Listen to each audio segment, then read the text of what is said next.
Quando a gente fala de uma criança com 10 anos pregar sobre as dificuldades do casamento, a gente lembra do próprio Paulo dizer que o neófito não pode se envolver com o ministério. Então eu não posso pregar o que está escrito, que eu tenho que viver isso, pastor, é isso? Você tem que vivenciar o que está escrito, Pastor, certas doutrinas, para que, desculpa, para que você tenha autoridade para falar. Olha, de fato, é complicado entender. Não é complicado entender, é você se submeter a isso. É assim? Tomo licença aqui para poder falar aqui de uma coisa que a gente tem criado, aliás, algumas pessoas têm criado muito tabu na rede social hoje em dia. Essa questão de criança estar no altar pregando, de jovens estar no altar pregando. São pessoas que não entendem que o chamado de Deus para alguns vem mais cedo, né? A Bíblia diz daquela menina da casa de Naamã que foi usada como instrumento para levar Naamã até o profeta. A Bíblia diz aquele menino que ele tinha 5 pães e 2 peixinhos, e quando ele vai trazendo aquilo até Jesus, Jesus multiplica e mata a fome da multidão. O problema é que a guerra hoje em dia está com muito Saul e Davi. Saul tem raiva de Davi porque Deus levantou Davi, não levantou Saul. Deus levantou Saul, só que Saul não tratou bem aquilo que Deus deu para ele. Então Deus rejeitou, falou a Samuel, até quando tu terás dó de Saul, tem o Senhor rejeitado. Deus rejeitou a Saul e Deus levantou a Davi. Tanto que no texto diz: trazei-me um menino que toque bem a harpa. Bispo, o texto diz que é para trazer um menino que toque bem a harpa, que saiba tocar a harpa. A Bíblia diz também que jovens, lembra do teu... Eu quero dizer que se tem menino por aí que prega, tem Deus na vida, pode vir no Brás que eu dou oportunidade. Ô bispo, eu queria acrescentar aqui, tem uma geração muito... A gente, como tá falando de menino, de jovens que têm se levantado, tem uma geração muito boa, conheço muitos, tem muitos amigos que cantam, que pregam, mas assim como existe pessoas boas, existe meninos também que não valorizam. Porque tem muitos meninos se levantando e desprezando a história que vocês construíram, achando que eles são superiores. E não, a gente tem que se submeter a uma autoridade espiritual. Eu só tô aqui hoje... falta de ensinamento. Exatamente. Então eu tenho que entender que eu só tô aqui hoje porque o bispo Samuel Ferreira preparou o caminho. Devemos essa Eu só tô aqui hoje, a gente só tá aqui hoje, só tá se levantando jovens para pregar, para cantar, porque bispo Primaz, Manuel, preparou o caminho. A gente só tá aqui, só tem jovens... Nós não podemos deixar eles de canto. Isso, a gente só tá aqui, só tem jovens se levantando, porque Paulo Leivas Macalão preparou o caminho. Porque Daniel Berg e Gunaving preparou o caminho. Correto. Então nós só estamos aqui, nós não podemos, a juventude que está se levantando não pode desprezar. Eu assumi que foi feito. Então a juventude... Eu não fiz para assumir. Isso. Eu assumi que foi feito. Eu agora tenho que fazer minha história para frente. Para alguém lá na frente olhar e dizer, ele fez. Desculpe-me, qual é hoje a liderança a nível nacional, abre aspas, que dá oportunidade para menino?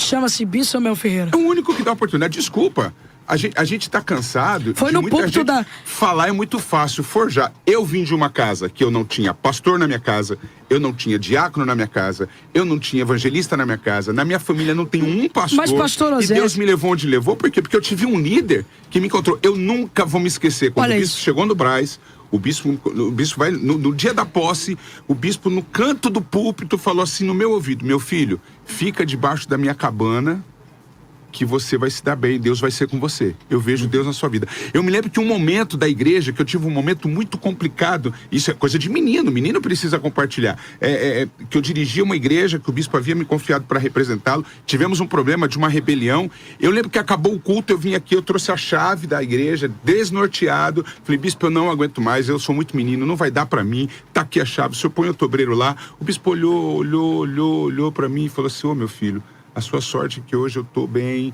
Faz o seguinte, pega essa chave, vai para sua casa, porque eu sei onde você vai chegar. Isso que você tá fazendo é ação de menino, mas eu tô aqui para ensinar o menino.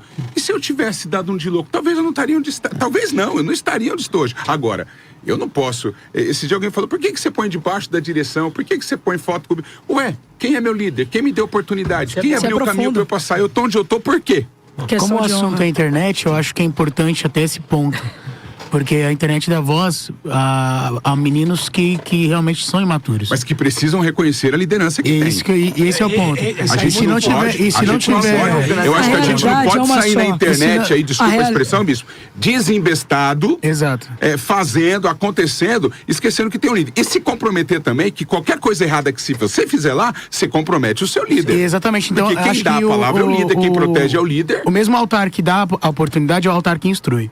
O mesmo altar que dá a oportunidade é o altar que abraça. E o altar também a gente só tem que entender. Normalmente, é até o contrário. Normalmente a gente primeiro instrui e depois dá o altar. Exatamente. A gente precisa só entender uma coisa que eu falo aqui, não tô falando por mim. Eu tô te falando de uma geração que eu tô representando aqui nesse podcast. Eu não tô falando pelo missionário Miguel Oliveira. Eu tô falando que ontem eu estava pregando no culto, pastor Eliseu Rodrigues, e parou no culto uma mãe de luto porque perdeu o filho dela há 7 dias atrás. E o neto dela, de 5 anos de idade, ele tava com a cara fechada porque perdeu o pai.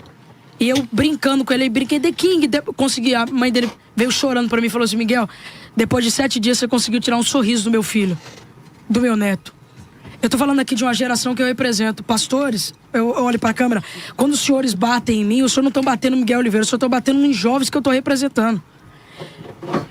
Vocês, quando ridicularizam eu em cima do altar pregando, os senhores não estão ridicularizando. Vocês estão colocando medo em jovens que dizem assim: se o Miguel tá apanhando, se eu for pra rede social, eu vou apanhar também. É claro que o Miguel tá falando isso, para quem tá fora daqui, tá vindo lá de lá, que é uma audiência absurda. Também 360 municípios, no Rio de Janeiro inteiro agora. Pastor Eliseu, o senhor queria falar uma coisa? 2 pontos. Eu comecei a pregar com 5 anos de idade. Olha aí. Mas... Olha, se não fosse alguém que confiasse, desse chance. Sim, bispo. 5 anos de idade, fui batizado com o Espírito Santo numa escola dominical. A partir dali, eu comecei a pregar em congressos de crianças. Olha, que não existem mais. Tá faltando, bispo, Que não nas existe, Assembleias ótimo. de Deus. Então, o meu público era um público que entendia a minha linguagem. Meu pai e minha mãe me instruía com mensagens para aquele público. E em muitos ambientes onde eu pregava, depois do culto, pastores. Porque, como o senhor falou, o senhor simplesmente aprovou o que alguém fez. O senhor não chamou uma criança e disse: prega aqui. E o senhor tem autoridade para isso. Mas alguém chamou, o senhor não proibiu. Ok. 1 Samuel 3, entendeu Eli que o Senhor chamava Samuel. O menino tinha chamado e Eli tinha sensibilidade. E mais, depois que ele é consagrado, a Bíblia diz: e o Espírito do Senhor apoderou-se de Davi. Um menino. Era. Então, essas narrativas nos fazem confirmar que o pentecostalismo clássico, em sua origem, sempre deu oportunidade a crianças, sim. Mas teve sempre um público para que entendesse a linguagem dessa criança. E mesmo pós-pregação, essa criança era instruída. O senhor já me exortou aqui na Debras. O senhor disse assim: quem exorta pastor, é pastor. É outro ponto, bispo. E você aceitou. Aceitei. E aí, o meu pastor me chamou, me colocou como co-pastor em um campo hoje, Assembleia de Deus Central em Goiânia. Sim. Nós temos 5.000 membros. Sim. Hoje, como co-pastor, ele diz: agora você mudou a história. Agora é outra coisa. Então, o que os nossos meninos pregadores estão falando? O que um menino de 10 anos vai falar sobre casamento, bispo? Entendi. Eu cheguei na igreja do Brás, olha a loucura. Quem dirigia o departamento infantil Paulo não era casado, ele falava de casamento, né? Mas Paulo é inspirado pelo Espírito. Eu vou parar de pregar sobre cruz, que eu nunca tive crucificado. Não vamos discutir. Não, você vai pregar sobre cruz. Aí nós vamos discutir se Paulo foi casado ou não foi. Não, primeiro tem esse debate tradicional. Essa questão ainda também. Alguns dizem que ele era viúvo, né?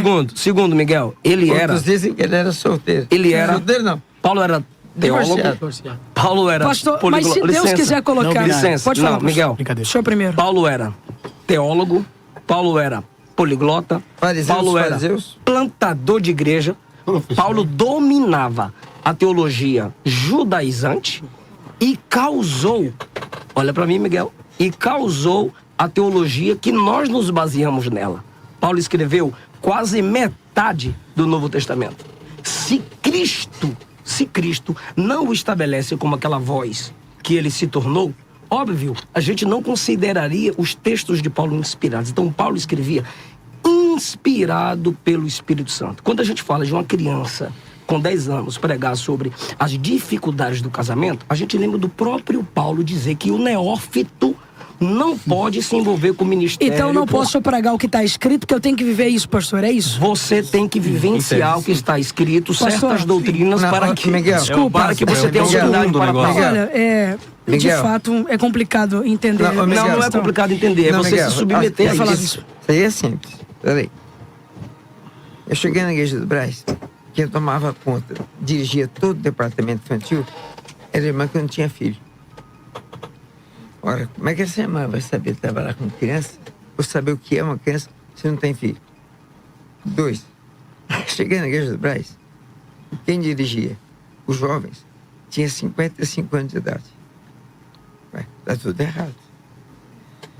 Há coisas na Bíblia que são peixe. Tem que comer com cuidado com o espinho. Então, há coisas na Bíblia que você não pode pregar. Assim como há coisas que você prega hoje, que eu, na minha posição, não posso mais pregar. A igreja, a Bíblia, tem tudo. Rapaz, se você endoidar a pregar São João 3,16, você arruma trocentas mensagens. Então, evita de pregar, por exemplo, qual a ponta maior da besta. Não leva a nada. Não leva a nada. Não, e é isso que eu estava falando aqui agora. Se você pregar lá, olha lá, Josué, ouvindo de Deus, ser forte, corajoso, não te espante, não te pasme. Você pregar Moisés no Rio Nilo, ok. Mas você pregar, por exemplo, Coré e Abdã, e o outro era Coré? Coré abriu Datã. Você pregar sobre isso, não funciona. Porque você ainda não tem essa estrutura. Mas presta atenção. Teu futuro vai ser maravilhoso. Vai ser maravilhoso. Você está tendo um presente único, mas o que Deus vai te usar no futuro é loucura. Mas tudo depende de você estabelecer mentores. Não estabeleça só um. Sabe por quê? Você tem que ter o choque de 2, com ideias diferentes. E na oração, Deus vai te revelar o melhor. Você é um diamante, um brilhante. Agora, você precisa ser lapidado. E você vai ser lapidado, já está sendo lapidado, vai ser lapidado por outros diamantes. Bispo, Só perfeito. quem lapida diamante é diamante. Perfeito, o que o senhor foi- falou. Licença rapidinho, que eu deixo você falar. Revelação, profecia. Eu posso, com 8, 9, 10, 5 anos de idade, falar pela palavra da profecia para um casal. Mas eu não posso me erguer numa tribuna, abrir a Bíblia e explicar sobre casamento para um casal. Pela profecia eu não é diferente. posso dar aconselhamento. E aconselhamento Só- pra casal. só um Agora, na questionamento. profecia, ninguém aqui pentecostal é contra. Ô, Eliseu, só um Até questionamento, porque a pastor. profecia... Rapidinho, bispo. Até rapidinho. porque a profecia é um negócio que está fora. Profecia está fora do normal. Da Você entrou no sobrenatural de Deus. É isso Ô, aí. bispo, e só reiterando aqui E a tem que questão. tomar um cuidado tremendo. O profeta tem que tomar um cuidado tremendo de até onde é Deus e a partir de onde não é mais. O espírito do profeta está sujeito a... E saber. Meu pai conta que o irmão Paulo começou a profetizar lá na igreja de Madureira e profetiza.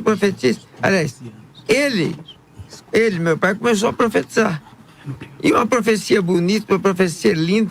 Daqui a pouco ele achou bonito e emendou a dele. Irmão Paulo cantou: o sangue de Jesus tem poder. Aí acabou com ele. Ele ficou bicudo. Aí irmão Paulo virou para ele e disse assim: meu filho, na hora do almoço, meu filho, a tua profecia estava indo muito boa. Ela só pelo ruim, a hora que ela viu a profecia sua e não era de Deus. Meu pai fez comigo uma coisa que eu nunca esqueço. Ele viajou para o exterior e um irmão que dirigia uma boa igreja adulterou. Chegou na sede. Eu sou o vice-presidente. O que ele fez? Mandou na mesma hora. Eu, na mesma hora, falei: a igreja está escandalizada, tem que empossar um obreiro na hora. Fui lá e empossei o obreiro. Muito bem. Meu pai chega para a reunião de obreiros, tinha um corredor da igreja. Esse obreiro impostado, todo feliz, diz para ele: olha, a Vila Formosa está uma maravilha. Deus está fazendo. Ele olhou para o obreiro e disse: mas quem te pôs na Vila Formosa? Ah, foi o pastor Samuel. Ah, então você está na Vila Formosa? Ele entrou, dobrou o joelho e orou. Depois a igrejinha para ele disse: vem aqui, irmão Joaquim, que era o dirigente. Estava explodindo a Vila Formosa. Ele veio. Ele disse: dobra o joelho. Dobrou o joelho. Ele olhou para mim e disse: desemposta o obreiro. Meu. Eu falei: como é que ora para desempossar? Eu tinha orado para desempossar. Ele disse: desemposta o obreiro. Aí eu fiquei: vai logo, rapaz, eu estou mandando desempossar. A igreja apurrinhada de obreiro. Na frente de todo mundo. Aí eu falei: Senhor Jesus, eu não sei orar. Ora direito. Falei: Senhor, me dá a palavra. Os discípulos pediram ajuda. Então, nesse momento, em o teu nome eu desemposto, irmão Joaquim. Pronto. Todo mundo ficou olhando aquele negócio. Joaquim levantou e está saindo. Ô Joaquim, quem mandou você voltar? Dobra o joelho de novo. Dobrou o joelho. Aí ele olhou para mim: imposto sobre ele. Eu falei: mas que coisa. Acabou de falar, ele diga: nunca mais põe a mão aonde eu não te dei autoridade. Meu Deus. Nunca mais. Meu Deus. Rapaz, eu tô aqui hoje. Passaram 30 anos. Só tem autoridade quem é autorizado. Passaram 30 anos. Eu aprendi naquilo. Você já aprendeu coisa demais, Miguel. Você tá fora da curva do rio, meu irmão. Você tá fora da média. Você tá fora da média. O que Deus tem te usado é fora da média. Não tem explicação. Por isso que eu disse aqui... Por favor. Agora, só de você dizer: pois não, pastor, isso é aprendizado. Agora, nesse momento você tem que ter muita coisa boa. Mas para te provar, para você fazer o filtro, você vai ter muita coisa ruim. É o que você aprendeu dos grandes líderes que vai te fazer. Isso aqui não, isso aqui não, isso aqui não. Deus vai te ensinar estratégias de guerra. Amém. Deus vai te ensinar estratégias de crescimento. Deus vai te dar uma igreja para dirigir. Tudo isso que você está aprendendo dos seus líderes vai ser útil lá na frente. Um dia você vai lembrar: caramba, puxa vida, o bispo falou para mim do pai dele que pôs ele para desempossar a igreja. Aí você vai chamar seus obreiros e vai dizer assim: ó, vocês não ponham a mão onde Deus não autorizou vocês colocarem. Então, escolha seus mentores e ouça eles. Porque esses mentores só têm uma vontade, Miguel: não perder você. Não te deixar no caminho errado. Porque nós olhamos e sabemos que a tua rota, o final é grande. Só isso. Eu desconheço entre os grandes líderes alguém que te odeia. E todos que me falam alguma coisa dizem o seguinte: esse menino vai ser grande. Então, põe isso no coração.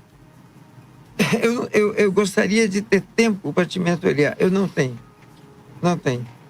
Só essa palavra aqui é o meu sustento, bicho. Mas se você quiser, eu te convido. Venha segundas-feiras no Brás. Com certeza. Eu só prego para obreiros. É 1h30 de mensagem. É um desejo que já vem de muito tempo, viu, bispo? Vem, você vai ser bem recebido. Vem, vai ter carinho. O Eliseu é uma sumidade. Meu irmão, onde eu estou, olha, eu presido a maior igreja do ministério.